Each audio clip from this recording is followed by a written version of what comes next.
আমরা যোগ্য মঞ্চের পক্ষ থেকে বহরমপুর মুর্শিদাবাদে আমরা মৌন মিছিল শুরু করলাম। আমাদের যোগ্য শিক্ষক, চাকরিজীবী প্রশান্ত দাস, সুবল সরেন এবং প্রবীণ কর্মকার, এদের জন্য আমরা মৌন মিছিল শুরু করলাম। আমরা জেনে নেব আমাদের যোগ্য মঞ্চের অন্যতম মুখ, ওনার কাছে আমরা জেনে নেব যে কেন এই মৌন মিছিল। স্যার বলুন। এটা রাষ্ট্রীয় ষড়যন্ত্রের বিরুদ্ধে আমাদের প্রতিবাদ। রাষ্ট্রীয় ষড়যন্ত্র করে যেভাবে একের পর এক যোগ্য শিক্ষক শিক্ষিকাদেরকে রাষ্ট্রীয় ষড়যন্ত্রের মাধ্যমে মেরে ফেলা হচ্ছে একের পর এক, তার প্রতিবাদ হিসেবে আমরা এই মিছিলটা বার করেছি। আপনারা জানেন যে 15ই আগস্টের দিন, যেদিন দেশ স্বাধীন হয়েছিল, সেই দিন আমাদের শ্রদ্ধেয় সুবল স্যার, যিনি একটা সময় আমাদের সঙ্গে প্রচুর লড়াই করেছেন, বিকাশ ভবনে হোক, ওয়াই চ্যানেলে হোক বা স্কুল সার্ভিস কমিশন অফিসের সামনে হোক, যিনি সহযোদ্ধা ছিলেন আমাদের, তিনি পরলোক গমন করেছেন। তার একটা ছোট্ট শিশু আছে, 2 বছর বয়স। তার কান্নার চিত্র আমরা দেখেছি, তার কান্নার রেশ, তার ওয়াইফের কান্না, তার স্ত্রীর কান্না, এগুলো আমরা দেখেছি এবং এগুলো আমাদের মনে বিশালভাবে প্রভাব ফেলেছে। এবং আপনারা মৃত্যুটা দেখতে পাচ্ছেন বটে, শারীরিক মৃত্যুটা, কিন্তু এই মৃত্যু যে প্রত্যেকটা মানুষ, প্রত্যেকটা যোগ্য শিক্ষক শিক্ষিকা যে আজ 1 বছর ধরে এই মরণের মধ্যে দিয়ে যাচ্ছে, মানসিক মৃত্যু হয়েছে প্রত্যেকের, সেটা তো আপনারা দেখতে পাচ্ছেন না। আপনারা শুধু শারীরিক মৃত্যুটা দেখতে পেলেন। কিন্তু এরকমভাবে যদি চলতে থাকে এবং যোগ্যরা যদি বিচার না পায় দিনের পর দিন, তাহলে আমরা ভয় পাচ্ছি যে এরপর কতগুলো যোগ্য শিক্ষক শিক্ষিকা হয়তো স্ট্রোক করবেন এবং পরীক্ষা আস্তে আস্তে কতগুলো মানুষ যে হয়তো তাদের এই সুবল স্যারের মতো অবস্থা হতে পারে, সেটা আমরা আশঙ্কা করছি। এবং আমাদের আবেদন সরকারের কাছে যে আপনারা অবশ্যই রিভিউ পিটিশনের মাধ্যমে যোগ্য শিক্ষক শিক্ষিকাদেরকে ফিরিয়ে আনার ব্যবস্থা করবেন, প্রাণপণ ব্যবস্থা করবেন, এবং তাতে যদি আমাদের সহযোগিতা লাগে বলবেন। আমরা বারবার আপনাদের সঙ্গে বসতে চেয়েছি, আপনারা বসেননি, আমাদের কথাগুলো শুনতে চাইছেন না আপনারা। আমরা এটাই বোঝাতে চাইছিলাম যে এক্সাম যদি নিতে যান তাহলে অনেক মানুষ ডিপ্রেশনে চলে যাবে, অনেকের এরকম অবস্থা যারা হয়তো এক্সামে বসতেই পারবে না বা হলে গিয়ে তারা হয়তো স্ট্রোক করে ফেলবে, এরকম সিচুয়েশন হয়ে আছে। প্রত্যেকটা যোগ্য শিক্ষক শিক্ষিকা এখন প্রেসার কুকারের মধ্যে আছে, যে কোনো মুহূর্তে যে কোনো কাউরির সিটি বেজে যেতে পারে। তো যাই হোক, হাস্যকর লাগলো ঘটনা, সত্যি মানে ইনস্ট্যান্ট একটা প্রেশারের মধ্যে প্রত্যেকে আছে। এবং আপনারা শুধুমাত্র সুবল স্যারকে দেখছেন, কিন্তু এরকম প্রচুর মানুষ, তারা হাই প্রেশারের ওষুধ খাচ্ছে, তারা সুগারের রোগী হয়ে গেছে প্রত্যেকে। তো এইটাই হচ্ছে বাস্তব চিত্র। এবং যে টিচাররা মারা গেছেন আজকে এই সিচুয়েশনের জন্য, তাদের জন্য আমরা আজকের এই মিছিলটা করছি। একটা শোক সভা আমরা করব, তারপরে এইটা আমাদের দায়িত্ব, কর্তব্য বলে মনে হয়েছে, আমরা সেটা করছি। এবং যারা এসেছেন তাদেরকে অসংখ্য ধন্যবাদ যে তারা এসেছেন এবং মনে করেছেন যে আমাদের সঙ্গে দাঁড়ানো দরকার। তাদেরকে ধন্যবাদ জানিয়ে আমার এই বক্তব্য আমি শেষ করছি। আমাদের মৌন মিছিলে আমাদের বহরমপুর মুর্শিদাবাদের সমস্ত যোগ্য শিক্ষক শিক্ষিকারা আমরা প্রায় এখানে হাজির হয়েছি। আমাদের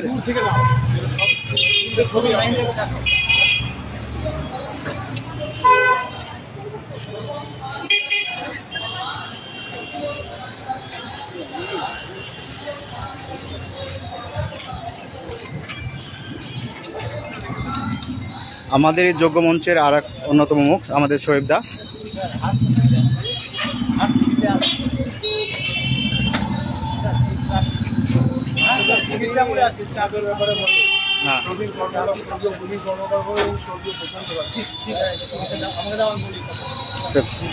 আমাদের আর একটা অন্যতম মুখ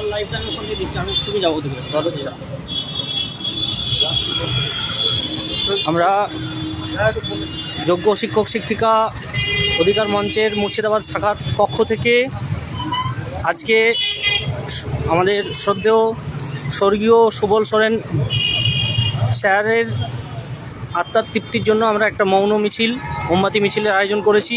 সঙ্গে আমরা জানি যে আমাদের এই চাকরি খাওয়ানোর পিছনে আমাদের কোনো হাত নেই। আমরা যে যোগ্যতার বলে চাকরিটা পেয়েছিলাম প্রত্যেকেই, সেই চাকরিটা চলে যাওয়ার পরে অনেকেই মানসিক অশান্তিতে ভুগছেন এবং ডিপ্রেশনের মাধ্যমে চলে যাচ্ছেন। আমরা জানি যে যেদিন ওয়াই চ্যানেলে সুপ্রিম কোর্টের 3 তারিখে রায়ের পরে প্রশান্ত দাস মহাশয় হার্ট অ্যাটাক করে মারা গেছেন, এবং 30শে মে যখন মাননীয় মুখ্যমন্ত্রী প্রেস কনফারেন্স করে গেজেট পাবলিকেশনের ঘোষণা করলেন, তারপরে আমরা দেখলাম যে প্রবীণ কর্মকার স্যার মারা গেলেন। এবং সদ্য 3 দিন আগে আমাদের সুবল স্যার আমাদের মধ্যে থেকে চলে গেছেন। তাহলে এই যে প্রত্যেকে মানসিকভাবে অসুস্থ এবং তারা প্রত্যেক দিন মরছেন, মানে শারীরিকভাবে হয়তো তাদের আত্মাটা আমরা দেখতে পাচ্ছি তারা চলছে ফিরছে, কিন্তু তারা আসলে মৃত।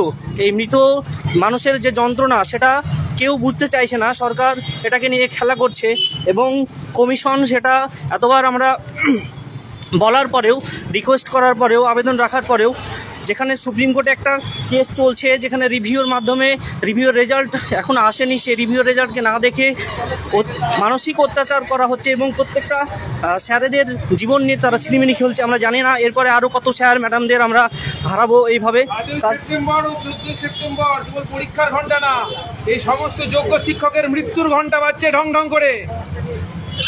এই বিচার ব্যবস্থার প্রতি আর এই রাজ্যের অ্যাডমিনিস্ট্রেশনের প্রতি আর দেখে আমরা অনেক চিৎকার করেছি, আর চিৎকার করতে না পেরে আমরা এখন মৌন মিছিল করছি যে কীরকম করে একটা লাশ, জ্যান্ত লাশ হয়ে আমরা এগোচ্ছি।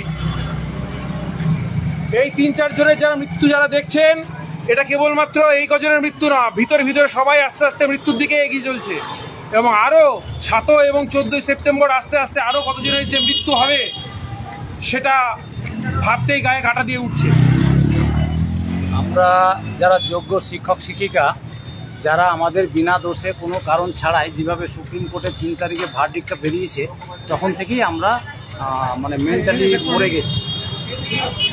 মরে গেছি। কিন্তু তারপরেও ফিজিক্যালি হয়তো মানুষ দেখতে পাচ্ছে না বা বুঝতে পারছে না, তো এই একটু সাইডে ফিজিক্যালি বিষয়টা বুঝতে পারছে না। এবং এই ক্ষেত্রে দেখতে গেলে সেখান থেকে আজকে পর্যন্ত প্রত্যেকদিন কন্টিনিউ হয়তো আমাদের হিসাবে 3 জন বা 4 জন আছে। এখানে আমাদের সুবল সরেন, উনি খুব সেরিব্রাল অ্যাটাক হয়ে এমনভাবে মারা গেলেন এবং মারা যাওয়ার পরে আমাদের মধ্যে একটা জলযন্ত্র দৃষ্টান্ত রেখে গেলেন, যেটাকে দেখে আমরা ভাবতে পারছি না এবং আমরা দিন কাটাতে পারছি না। এই পজিশনে দাঁড়িয়ে এর আগে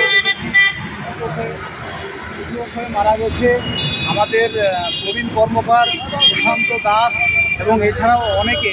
প্রত্যেক দিন কেউ না কেউ হসপিটালাইজড, কেউ না কেউ বাড়িতে বসে কষ্টে ভুগছে, কারোর বাড়ির ফ্যামিলির বাবা মা ভাই বোন সব অসুস্থ, কারোর কোলে বাচ্চা, বড় বড় বিয়ে করে তারা লোন নিয়েছে, লোন নিয়ে বাড়ি করছে, কিভাবে লোনের টাকা মেটাবে, এই সমস্ত মানসিক যন্ত্রণা। এবং আজ থেকে 10 বছর আগে পাওয়া চাকরি, যেই চাকরিটা বিনা দোষে আমরা যে হারাতে চলেছি, এই যন্ত্রণা আমরা মেনে নিতে পারছি না। এবং আমরা আগামীতে 7 এবং 14 তারিখের যে পরীক্ষা ব্যবস্থা, এই পরীক্ষাটা আমরা কেন দেব, এইটা বলেই আমরা চিৎকার করে গেলাম। আমরা কোথাও তার বিচার পেলাম না, এই ক্ষেত্রে আমরা কি পেলাম? শিক্ষা পেলাম না রাজ্য সরকারের কাছে, না প্রশাসনের কাছে, না বিচার ব্যবস্থার কাছে। আমরা প্রত্যেকের কাছে জানাই এবং এদের কাছে আমরা অনুরোধ করি, এই অনুরোধের কোনো ফল পেলাম না। এদের এই বিচার ব্যবস্থা এবং সরকারের যে প্রশাসন, এগুলোকে আমরা ধিক্কার জানাই। এবং আমরা মেন্টালি বেঁচে আছি ঠিকই, ফিজিক্যালি বেঁচে আছি ঠিকই, কিন্তু মেন্টালি সবাই আমরা মারা গেছি এক প্রকার। তাই আমাদের এই মরণের ঢল আমরা পরীক্ষা দিব না যারা মারা গেছে তাদেরকে নিয়ে ভাববো, এই জায়গাটা নিয়ে আমরা ব্যতিব্যস্ত। তো এই জায়গায় দাঁড়িয়ে আমরা আজকে মৌন মিছিল করতে লেগেছি। এখন আমাদের পালা পড়েছে, প্রত্যেকদিন কোথাও না কোথাও কেউ না কেউ মারা যাচ্ছে এবং আমরা মৌন মিছিলের জন্য লাইনে পড়ে আছি। এবং আমরা মুর্শিদাবাদের তরফ থেকে এই মৌন মিছিল জানি না, এই মৌন মিছিল প্রত্যেকদিন করতে হবে না এর কোনো নিষ্পত্তি হবে, তা রাজ্য সরকারকে মোটরসাইকেল মাধ্যমে সুপ্রিম কোর্টে আইনি পরামর্শের মাধ্যমে যেন আমাদের রিভিউ ব্যবস্থাকে ফিরিয়ে আনে, এই ভরসা রাখছি। এটা শেষ হয়নি এবং আমরা আরও আবেদন জানাচ্ছি যে রিভিউয়ের রেজাল্টটা না দেখে পরীক্ষা ব্যবস্থা কেন করলো, এই পরীক্ষা ব্যবস্থা করলো না আমাদের মৃত্যুর মুখে ঠেলে দিল, এটাই আমাদের কাছে এখন প্রশ্নের মুখে। ওই মিছিলটাই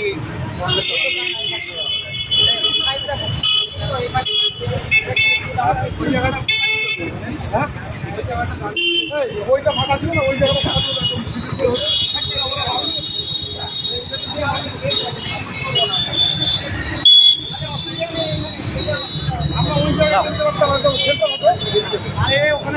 বন্ধ করে দিন, ধরো।